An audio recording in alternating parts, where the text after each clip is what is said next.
वाला जी रे अवगुण मारा छियति घणा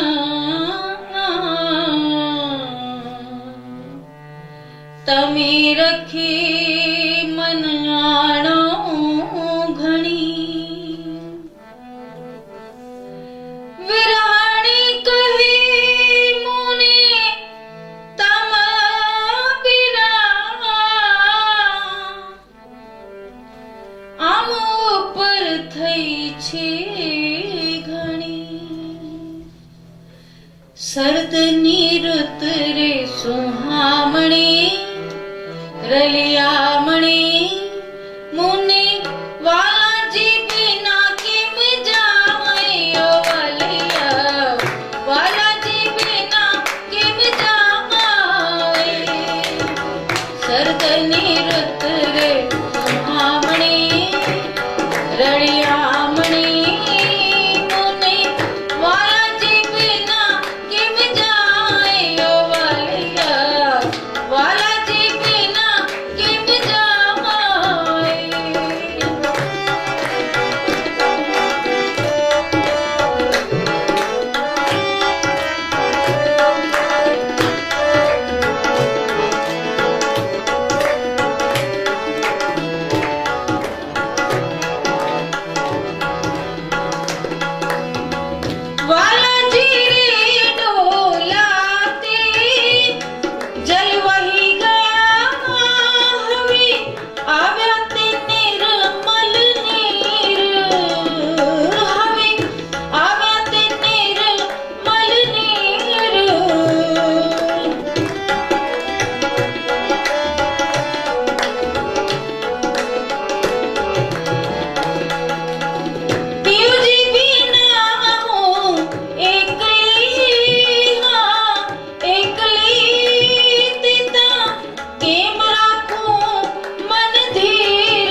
नदी सर भरिया निर्वाण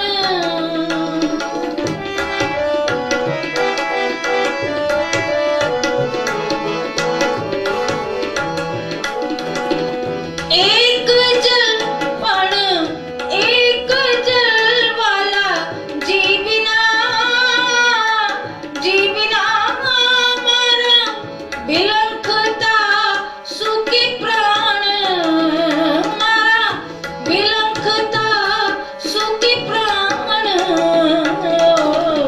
सर्द नीरत रे सुहामणी रड़ियामणी मुने वाला जी बिना किम जाए वालिया वाला जी बिना किम जाए वालिया वाला जी बिना किम जाए।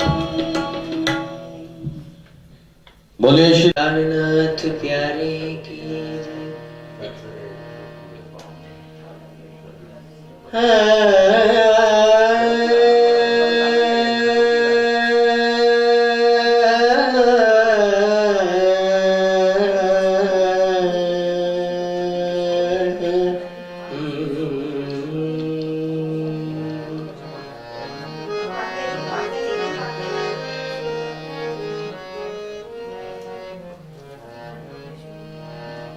वचन वाला जीना वालिरा रे लागे वचन वाला जीना वालिरा रे लागे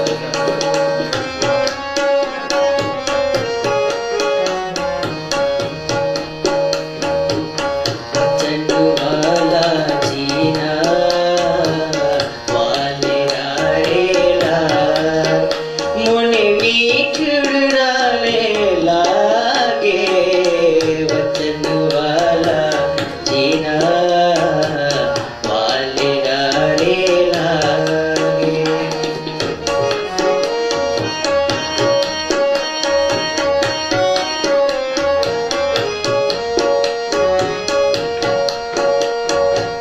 समलाव चर्चा मीठड़ी वान रे समलाव चर्चा मीठड़ी वान रे वचन जे तारतम तणा रे वचन जे तारतम तणा रे हवे नहीं मुख निर्वाण रे हवे नहीं मुख निर्वाण रे नहीं मुख निर्वाण रे वचन वाला जीना वालिरा रे ला हो वचन वाला जीना वालिरा रे लागे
मुने माया लहर होती जोरावर, माया लहर होती जोरावर, ते माटे कीधाव गुणो, ते माटे कीधाव गुणो।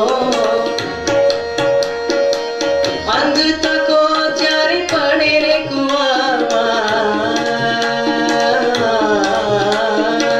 अंध थको चारे पड़े रे कुआमा, तेरे के हो आकुते तणो, वचन वाला जीना वारे लारे लागे, वचन वाला जीना वारे लारे लागे। सा ग म प प प प म प ग म ग रे नि सा ग म प। साधु तो जे इंद्रावती पासे, साधु तो जे इंद्रावती पासे, वालीपुरी तेनी आस रे, वालीपुरी तेनी आस रे, सकल मनोरथ पूर्ण थया रे, सकल मनोरथ पूर्ण थया रे, फलिया ते रस प्रकाश रे, वचन वाला जीना वारे लारे लागे, वचन वाला जीना वारे लारे लागे। मुने मीठड़ा रे लागे, वचन वाला जीना वारे लागे लागे। समलाओ चर्चा मीठड़ी वाड़ रे, समलाओ चर्चा मीठड़ी वाड़ रे, वचन दे तार तम तड़ा रे, वचन दे तार तम तड़ा रे, हवे नहीं मुख निर्वाण रे, हवे नहीं मुख निर्वाण रे, नहीं मुख निर्वाण रे, वचन वाला जीना वारे लारे लागे, वचन वाला जीना वारे लारे लागे, वारे लारे लागे, वारे लारे लागे। बोलो श्री प्राणनाथ प्यारे की, श्री प्राणनाथ प्यारे की। चर्चा प्रारंभ होत है, सुनो साथ चित दे, भजो राज श्यामा श्री प्राणनाथ, सखी जीवन हमारो है। श्री महामति कहे साथ जी, भया चर्चा का बखत, अब तुम सुनियो चित दे, लाल आगे आए बैठे इन तखत, लाल आगे आए बैठे इन तखत। बोलो श्री प्राणनाथ प्यारे की जय। श्री महामत कहे ए मोमिनो, जिन पर हुआ मेराज, सो खासल खास उम्मत है, तन मारे डरत हक काज, तन मारे डरत हक काज। 13 वर्ष माया मिने,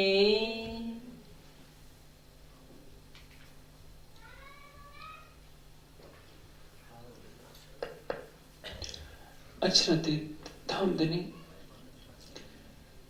श्री लालदास जी के धाम हृदय से वितक के उस प्रसंग का वर्णन करवा रहे हैं कि श्री महाराज गोवर्धन जो उनके बड़े भ्राता हैं, उनके देह त्याग के पश्चात काफी शोक मग्न से होने लगते हैं। बचपन से ही जिनके साथ खेला कूदा था, जिनके साथ परम धाम का भी रिश्ता, सगे भाई का रिश्ता, एक साथ वाणी चर्चा सुनना, एक साथ घर आना, उसका वियोग भी काफी कष्टकारी हुआ। श्री देवचंद जी के मुखारविंद से जब वे परम धाम की बातें सुनते हैं, अखंड ब्रजराज की बातें सुनते हैं, तो उनको विरह सताता है कि क्या मैं जब परम धाम की आत्मा हूं तो मैं परम धाम को नहीं देख सकता? मेरे अंदर जब परम धाम का अंकुर है, सतगुरु महाराज के अंदर राज्य बैठे हुए हैं, राज्य से भी हमारा नाता है, तो क्या राज्य सतगुरु महाराज से परम धाम का वर्णन करवा सकते हैं? मेरे से क्यों नहीं करवा सकते? जब मेरी भी आत्मा परम धाम की है, सतगुरु महाराज की भी आत्मा परम धाम की है, तो ऐसा तो संभव नहीं होना चाहिए कि हम तरसते ही रहें। उन्होंने मन में निर्णय कर लिया कि मुझको परम धाम इसलिए नहीं दिखाई पड़ता कि मेरे अंदर अवगुण है, और अवगुणों को दूर करने के लिए एक ही तरीका है, कसनी। कसनी का अर्थ क्या होता है? अपने को कष्ट साध्य साधनाओं से गुजारना। साधना का तात्पर्य क्या होता है? साध्य है अक्षरातीत। साध्य को पाने के लिए जो प्रक्रिया अपनाई जाती है उसको कहते हैं साधना। साधना के कई स्तर हैं। एक साधना तो होती है वाम मार्गी, जिसे परमात्मा न प्राप्त हुआ है न कभी होगा, जिसमें तांत्रिक प्रक्रियाएं की जाती हैं। दूसरी जो पद्धति होती है दक्षिण मार्गी। दक्षिण मार्गी यानी सात्विक मार्ग, जिसमें परमात्मा का चिंतन मनन ध्यान किया जाता है, शुद्ध आहार विहार रखा जाता है। इसके अंतर्गत भी कई पद्धतियां हैं। योगेश्वर श्री कृष्ण ने कहा है युक्त आहार विहारस्य, आहार विहार उचित हो। यह योग न तो बहुत ज्यादा खाने वाले का होता है न बहुत कम खाने वाले का सिद्ध होता है। जो दिन रात जगा करता है उसका भी सिद्ध नहीं हो सकता, और जो बहुत सोता है उसका भी ध्यान नहीं लग सकता। इसके लिए मध्यम मार्ग का अनुसरण करना पड़ता है। लेकिन जब हृदय में व्यग्रता हो जाती है कि मुझे जल्दी से परमात्मा मिल जाए, तो लगभग हर कोई साधक कहीं न कहीं अपने को कसौटी से, शरीर को कष्टमयी साधनाओं से गुजारना शुरू कर देता है। बुद्ध ने यही किया था। बुद्ध प्रतिदिन अन्न का एक दाना खाते थे। परिणाम क्या हुआ? शरीर में चलने की शक्ति नहीं रह गई थी, उठने की शक्ति नहीं रह गई थी, पेट अंदर की तरफ धंस चुका था, आंखें अंदर की तरफ, शरीर के बाल थे ही नहीं, शरीर के बाल झड़ गए थे। कितनी कठोर साधना से गुजारा था। धूप में बैठे हैं, अभी हम लोग तो कमरों के अंदर बैठे हैं, कंबल स्वेटर सबका प्रयोग कर रहे हैं। एक राजकुमार जिसने कभी ठंडक न देखी हो, वृक्ष के नीचे 7 वर्ष रह गया। शरीर पर कोई कपड़ा है नहीं, केवल कमर में एक छोटा सा वस्त्र लपेट रखा है। उनको लू भी लगती होगी, शीत भी लगती होगी, वर्षा हो रही है, सब झेल रहे हैं। उनको ये लगा कि इतनी कष्ट साध्य साधना करूंगा तो मुझे बुद्धत्व प्राप्त हो जाएगा, ज्ञान प्राप्त हो जाएगा, या लोग ये सोचते हैं कि हमें परमात्मा का साक्षात्कार हो जाएगा। मिहराज से भी यही बात होती है। उन्होंने सोचा कि सोने के अंदर माया रहती है, इसलिए एक दिन गए, अपनी पत्नी के सारे आभूषण ले जाकर सतगुरु महाराज के चरणों में आए। हाथ जोड़कर कहते हैं कि सतगुरु महाराज आप मेरे अवगुण बताइए। देवचंद जी कहते हैं कि भाई तुम्हारे अंदर कोई अवगुण नहीं, तू परम धाम की इंद्रावती आत्मा है, आत्मा के अंदर कोई विकार होता ही नहीं। फिर धीरे धीरे उतरते आहार घटाइया, अपना आहार घटाते जाते हैं, शरीर पीला पड़ता जाता है। यदि रास्ते में कोई मित्र मिल जाता है तो वो मुंह फेर कर दूसरे रास्ते से चल देते हैं कि ये राह में मिलेगा तो मुझसे संसार की बातें करेगा और मेरा ध्यान अपने प्राण प्रीतम से अलग हो जाएगा। संसार उनके लिए सपने जैसा लग रहा है, पत्नी है, परिवार है, लेकिन किसी से उनको लगाव नहीं रह गया है। केवल एक ही तमन्ना है कि मुझे परम धाम दिखे, मैं भी सतगुरु महाराज की तरह परम धाम का वर्णन किया करूं। चर्चा सुनते समय उनके आंखों से आंसू की धारा निकलती है, यानी विरह के सारे लक्षण प्रकट हो गए। अब प्रश्न ये है कि क्या अवगुणों के कारण दर्शन नहीं होता? ये बात काफी हद तक सही है। 3 कारणों से ब्रह्म का दर्शन नहीं होता। एक तो है मल, यानी यदि हमारे अंदर काम, क्रोध, मद, लोभ के विकार रहेंगे तो मन उसी में भटकता रहेगा और दर्शन नहीं हो सकता। दूसरा है विक्षेप। विक्षेप का अर्थ होता है शीश, दर्पण है। जैसे दर्पण के ऊपर धूल जम जाएगी तो उसमें अपना प्रतिबिंब नहीं दिखेगा, यह है मल। हमारा मन यदि विकारों से ग्रसित हो जाएगा तो उसी में आनंद मानने लगेगा, वो परमात्मा से प्रेम नहीं कर पाएगा। दूसरा ही विक्षेप, यानी हिलता डुलता दर्पण रहे तो बढ़िया से अपना चेहरा नहीं देखा जा सकता।